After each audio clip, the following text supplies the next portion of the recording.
ഹരേ കൃഷ്ണ. 2 ദിവസം മുൻപ് നമ്മുടെ ഇൻബോക്സിൽ ഇതുപോലത്തെ ഒരു കമന്റ് വന്നിരുന്നു കേട്ടോ. ചൊവ്വാദോഷം കൊണ്ട് ബുദ്ധിമുട്ടുന്ന ഒരു വ്യക്തിക്ക് ഏത് മന്ത്രത്താലാണ് ഏത് ഭഗവാനെയാണ് ആരാധിക്കേണ്ടത് എന്ന്.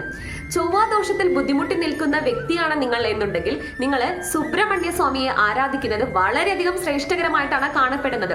കാരണം ചൊവ്വ, അതായത് മാർസ് എന്ന് പറയുന്ന ഒരു ഗ്രഹത്തിന്റെ ദേവനാണ് സുബ്രഹ്മണ്യ സ്വാമി. അതുകൊണ്ട് തന്നെ അദ്ദേഹത്തിനെ വലിയ രീതിയിൽ ആരാധിക്കുന്നതിലൂടെ നമുക്ക് ചൊവ്വാദോഷം പോലെയുള്ള ദോഷങ്ങളിൽ നിന്ന് നമുക്ക് രക്ഷപ്പെടാനായിട്ട് സാധിക്കുമെന്നതാണ് വിശ്വാസം. സുബ്രഹ്മണ്യ സ്വാമിയെ നമുക്ക് സുബ്രഹ്മണ്യ ഗായത്രി മന്ത്രത്തിലൂടെ ആരാധിക്കാവുന്നതാണ്. മറ്റേത് മന്ത്രത്തിലും നിങ്ങൾക്ക് ആരാധിക്കാം കേട്ടോ. ഞാൻ ഏറ്റവും എളുപ്പമായ മന്ത്രമാണ് സുബ്രഹ്മണ്യ ഗായത്രി മന്ത്രം നിങ്ങൾക്ക് ആയിട്ട് ഞാൻ അതുകൊണ്ടാണ് അത് സജസ്റ്റ് ചെയ്യുന്നത്. അതേപോലെ തന്നെ അതിനോടൊപ്പം നമ്മൾ ചൊവ്വാഗ്രഹത്തിന്റെ മന്ത്രമായ അങ്കാരക മന്ത്രത്തിലൂടെ നമ്മൾ ചൊവ്വാഗ്രഹത്തെ പ്രാർത്ഥിക്കുകയാണ് എന്നുണ്ടെങ്കിൽ നമ്മളുടെ ദോഷത്തിന്റെ ആക്കം കുറയ്ക്കാൻ അത് സഹായിക്കുന്നതാണ്.